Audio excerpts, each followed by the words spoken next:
அனைவருக்கும் வணக்கம். நம்ம ஊர் சேனல் சார்பாக அன்புடன் வரவேற்கிறேன். இன்னைக்கு வந்து பார்த்தீங்கன்னா பார்ட் 2ல வந்து பார்த்தீங்கன்னா தீவனம் வந்து நம்ம காலையில் டைமில் வந்து என்னென்ன மாதிரி தீவனம் போடுறோங்கிறத பார்க்கலாம். ஓகேங்களா? தீவனம் வந்து பார்த்தீங்கன்னா நமக்கு அந்த பாத்திரத்தில் வந்து கோழிங்க வந்து சின்ன கோழிங்களாக இருக்கிறதுனால வந்து இந்த பாத்திரத்தில் வந்து பார்த்தீங்கன்னா வந்து ஹைட் பத்துறதுனால வந்து சின்ன சின்ன ட்ரேவில் வந்து பார்த்தீங்கன்னா கொட்டி வைக்கிறோம் தீவனத்தை. இது கொட்டி வைக்கும் போது பார்த்தீங்கன்னா கோழிகள் வந்து சீக்கிரம் வந்து நல்லா எடுத்து தீவனமும் நல்லா எடுக்கும். ப்ளஸ் வந்து என்னென்னா கொஞ்சம் வேஸ்டேஜ் ஆகும். தீவனம் ஃபுல்லும் பார்த்தீங்கன்னா இந்த லைனில் ஃபுல்லும் பார்த்தீங்கன்னா ஃபுல்லாக வந்து நிறைய வேஸ்டேஜ் ஆகும்.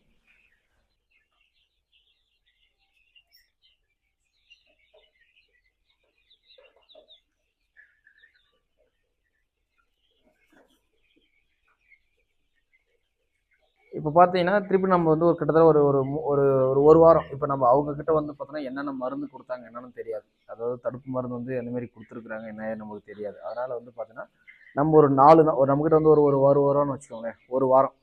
ஒரு வாரத்தில் வந்து பார்த்தோன்னா முதல் நாள் வந்து பார்த்தீங்கன்னா தண்ணி நம்ம வைக்கும்போது அச்சித்ரால் அதாவது சளி மருந்து வந்து பார்த்தீங்கன்னா ஒரு தொடர்ந்து ஒரு 3 நாளைக்கு நம்ம கண்டினியூ கொடுக்கணும் கோழிங்களுக்கு. ஏன் கொடுக்கணும் அப்படின்னா அவங்க இருக்கிற இடத்துல வந்து பார்த்தோன்னா தண்ணி வந்து வேற வச்சிருப்பாங்க. இப்போ நம்மக்கிட்ட வந்து வைக்கும்போது நம்ம வந்து ஒகனைக்குள்ள தண்ணி தான் வைக்கிறோம்.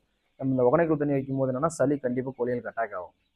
அதுக்காக என்ன பண்ணணும்னா ஒரு 3 நாள் தொடர்ந்து வந்து பார்த்தோன்னா 3 நாள் காலையில் தண்ணியில் வைக்கணும். கோழிங்களுக்கு பொறுத்த வரைக்கும் நம்ம எந்த ஒரு மருந்து வந்து உள்ள நம்ம கோழிகளுக்கு கொடுக்கணும் அப்படின்னாலே காலையில் தண்ணியில் மட்டும்தான் கொடுக்கணும். என்ன காரணம்னா வெறும் வயிற்று இருக்கும்போது மருந்து தண்ணி போய் பாஞ்சிச்சுன்னா உடம்புக்கு வந்து டக்குனு எஃபெக்ட், அதாவது உடம்புல வந்து நல்லா ஊறும் கோழிகளுக்கு. அதனால் வந்து பார்த்தோன்னா நம்ம வந்து தொடர்ந்து ஒரு 4 நாள் வந்து பார்த்தோன்னா 5 நாள் வந்து பார்த்தோன்னா நம்ம தொடர்ந்து சளி மருந்து கொடுத்துட்டுங்க. அச்சித்ரால் வந்து பார்த்தோன்னா சளி மருந்து ரெகுலராக கொடுத்துட்டோம். இப்போ வந்து ஒரு 5 நாள் கழிச்சு வந்து பார்த்தோன்னா நம்ம லசோட்டான்னு ஒன்று இருக்குது. அதாவது வென்வேர்ல்டு கம்பெனி, அதாவது இந்த மாதிரி இருக்கும் லசோட்டா. அதாவது இது வந்து 1000 டோஸ் 1000 கோழிங்களுக்கு கொஞ்சம் கொடுக்கலாம். இந்த மாதிரி நல்லா பார்த்துக்கோங்க.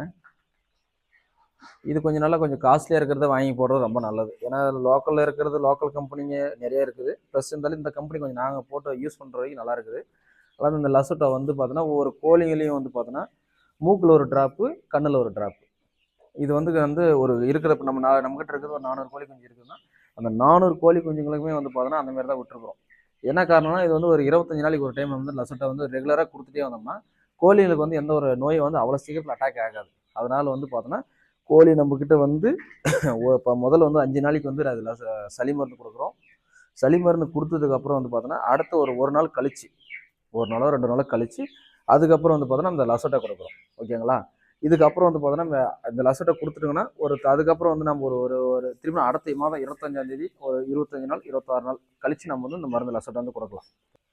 இப்போ இந்த மாதிரி பார்த்தீங்கன்னா நம்ம கோழிகளுக்கு வந்து பார்த்தோன்னா இப்போ சப்போஸ் இப்போ அந்த ஒரு மாதம், அதாவது 20 நாள் 25 நாள் 30 நாள் வரைக்கும் நம்ம ஒரு கோழிகளுக்கு வந்து மூக்கு வெட்டாமல் இருப்பாங்க. இந்த மாதிரி பார்த்துக்கோங்க நல்லா.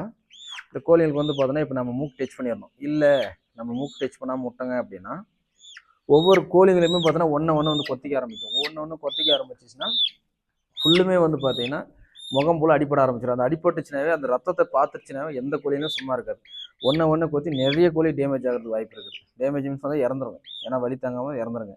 அதனால் வந்து கரெக்டாக வந்து 30 நாள், மேக்ஸிமம் ஒரு 30 நாளைக்கு ஒரு டைம் வந்து 30 நாள்ன்றது ஒரு நம்ம 25 நாள் அந்த மூக்கு வந்து 20 நாளைக்கு ஒரு டைம் டச் பண்ணோம்னா கோழிங்க நல்லா ஷைனிங்காகவும் இருக்கும். இது ரெண்டுமே இப்போ வந்து பார்த்தோன்னா ஒரு இப்போ நம்ம மூக்கு டச் பண்ணியிருக்கிறோம். அதாவது இப்போ ஒரு 2 நாள் மட்டும் தான் நம்ம மூக்கு டச் பண்ணோம். ஸோ அந்த மூக்கு டச் பண்ணி பார்த்தோன்னா இந்த கோழிகளை பாருங்கள் எப்படி அடி வாங்கியிருக்குன்னு பார்த்தீங்கன்னா வச்சுக்கோங்களேன், தெரியும் உங்களுக்கு நல்லாவே. அதே இந்த மாதிரி ஏதாவது இது ரைட்டாக மேலோட்டமாக இருக்கிறதுனால தொந்தரவு இல்லை. பட் இதே ஆழமாக வந்து நல்லா அதிகமாக தோல் ஸ்கின் நல்லா பாதிப்பு கொத்திருந்துச்சுன்னா கண்டிப்பாக வந்து கோழி கொஞ்சம் இறந்துடும். அதனால் வந்து கரெக்டாக 20 நாளைக்கு ஒரு டைம் வந்து மூக்கு டச் பண்ணுறது ரொம்ப ரொம்ப நல்லது. இதுக்கு சப்போஸ் நம்ம இந்த மூக்கு டச் பண்ணல அப்படின்னா கண்டிப்பாக கோழிகள் வந்து நிறைய டேமேஜ் ஆகிறது அதிக வாய்ப்பு இருக்குது. பாருங்க, முக்கியமான விஷயம் என்னன்னா வந்து நம்மக்கிட்ட அவங்க வந்து ஒரு மாதம் வந்து, அதாவது 25 நாள் வந்து நம்மக்கிட்ட 20 நாள் கழிச்சு நம்மகிட்ட கோழி வந்துடும். கோழி வந்த பிறகு வந்து பார்த்தோன்னா நம்ம ஒரு கரெக்டாக ஒரு வாரம் ஒரு 5 நாள் 6 நாள் வந்து பார்த்தோன்னா சளி மருந்து ரெகுலராக கொடுத்துட்டு கோழிங்க வந்து எந்த ஒரு சளியில் தொந்தரவு இல்லாமல் பார்த்துட்டு அதுக்கப்புறம் வந்து பார்த்தோன்னா நம்ம லசோட்டா கம்பல்சரி கொடுத்துடணும். 25 நாளைக்கு ஒரு டைம் கம்பல்சரி லசோட்டா கொடுக்கணும்.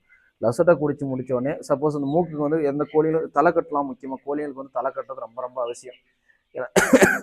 ஏன்னா தலை கட்டும் போது என்னென்னா கோழிகளுக்கு வந்து பார்த்தோன்னா அந்த கொத்துற உணர்வு வந்து கொஞ்சம் கம்மியாகும். தலையை கொத்தும் போது வந்து இந்த கோழிகள் வந்து கொத்தாதுங்க அதிகமாக. சப்போஸ் அந்த தலைக்கில கட்டாமல் விட்டிங்கன்னா கோழி வந்து மூக்கு வந்து, அதாவது இந்த முகம் வந்து வாய் வந்து அதிகமாக வளர்ந்துருச்சு அப்படின்னா கண்டிப்பாக இப்போ பார்த்தீங்க இல்லையா அந்த மாதிரி வந்து கோழிகள் ஒளி கொத்திடும்.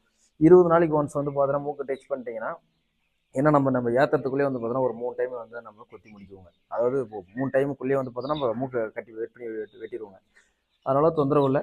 அதுமாரி வந்து பார்த்தோன்னா கம்பல்சரி இது வந்து பார்த்தோன்னா ரெகுலராக நம்ம இதுமாரி ஃபாலோ பண்ணோம்னாவே கோழிகளை வந்து நம்ம கொஞ்சம் டேமேஜ்லேருந்து கொஞ்சம் ரெடி பண்ணிடலாம். அப்புறம் வந்து பார்த்தீங்கன்னா கோழிகளை வந்து சூஸ் பண்ணுறது நல்லா பார்த்துக்கோங்க. அந்த கோழி எவ்வளோ நல்லா நீட்டு போக்காக இருக்குன்னு பாருங்கள். கோழிங்க எப்படி சூஸ் பண்ணுறது ரொம்ப ரொம்ப முக்கியம். கோழிகளும் வந்து பார்த்தோன்னா நம்ம எவ்வளோக்கு எவ்வளோ நல்ல ப்ரீடாக பார்த்து எடுக்கிறோமோ அந்த அளவுக்கு வந்து கோழிங்க நல்லா வளர்ச்சி டக்குன்னு இருக்கும். இப்போ வந்து பார்த்தோன்னா இதனுடைய நாள் வந்து பார்த்தீங்கன்னா நம்மக்கிட்ட வந்து பார்த்தோன்னா இது வந்து ஒரு இன்னைக்கோட 9 நாள் ஆகுது. ஆனால் இதனுடைய ஒரிஜினல் பிறந்ததுலேருந்து பார்த்தீங்கன்னா கிட்டத்தட்ட அது ஒரு 25 நாள். இது ஒரு 9 கிட்டத்தட்ட ஒரு 32 நாள் 33 நாள் ஆகும். அதனால் வந்து கோழி சூஸ் பண்ணுறதுலையும் நல்ல கோழிகளை பார்த்து சூஸ் பண்ணுறது ரொம்ப நல்லது. அடுத்த வீடியோவில் பார்க்குறேன். நன்றி.